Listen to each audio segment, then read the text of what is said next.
Comme les toxicomanes, les amants sont au début de leur passion sous l'emprise de la dépendance et de l'obsession. Tiraillés par le désir, ils n'ont de cesse que de voir l'être aimé, retrouver son odeur, la texture de sa peau, connaître encore au creux de ses bras le plus complet nirvana. Que l'on soit d'un tempérament excessif ou mesuré n'y change rien. Sous l'effet de la dopamine et des endorphines, on a besoin de l'autre et on ne pense qu'à lui. Du tu me manques au je suis en manque, il n'y a donc qu'un pas. Mais le parallèle peut être poussé plus loin. On sait que l'effet de la drogue conduit à émousser l'effet du produit stupéfiant.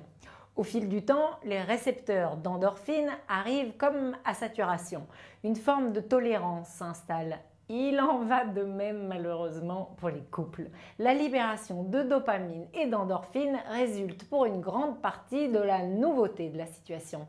Le nouveau partenaire ne peut demeurer nouveau éternellement. Peu à peu, les émissions de dopamine s'amoindrissent, les récepteurs d'endorphine se désensibilisent. Ce mécanisme de saturation explique la durée nécessairement limitée de l'amour-passion. Comme le souligne Lucie Vincent, ancien chercheur au CNRS et docteur en neurosciences, les histoires d'amour ne finissent pas forcément mal. Elles finissent en débouchant sous une autre forme d'amour qui sera celle de la durée. Bien sûr, on peut compter sur les liens tissés entre deux êtres, mais il ne faut pas non plus négliger l'ocytocine. Elle a longtemps été appelée l'hormone de la maternité. Elle provoque les contractions de l'utérus au moment de l'accouchement et déclenche l'éjection du lait lors de la tétée. Mais on a découvert que l'ocytocine jouait également un rôle clé dans la mise en œuvre de certaines émotions positives. Les deux types de liens qui sont essentiels à la survie de l'espèce, à savoir le lien parental et le lien amoureux, relèvent au moins pour partie des mêmes mécanismes neurobiologiques. Montrer à une femme amoureuse une photo de son amant, montrer à une mère une photo de son enfant. Chez la femme amoureuse comme chez la mère attendrie, un certain nombre de zones cérébrales identiques entrent en activité. Ces zones cérébrales sont celles qui sont sensibles à la fameuse ocytocine.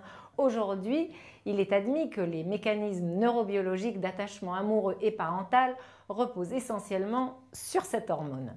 Libérée en grande quantité au moment de l'orgasme, mais aussi de toutes les stimulations sensorielles agréables comme les baisers, les caresses, les massages, les contacts à peau contre peau, l'ocytocine provoque un sentiment de bien-être total qui favorise la tendresse et l'attachement à l'autre. L'ocytocine est ainsi plus que tout autre l'hormone du bien-être et de l'attachement amoureux. Et la bonne nouvelle pour nous tous, c'est que ces effets sont durables.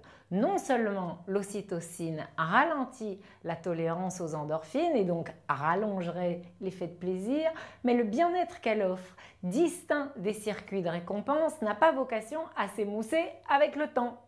Cerise sur le gâteau. En contrant les hormones de stress qui nuisent à notre corps, l'ocytocine favorise une bonne santé en diminuant significativement les risques de mortalité en cas de cancer ou de maladies cardiovasculaires. Moralité, pour garder une santé de fer et votre amour vivant, faites l'amour et prenez soin physiquement l'un de l'autre. Ça n'est plus votre grand-mère qui vous le dit, c'est le CNRS.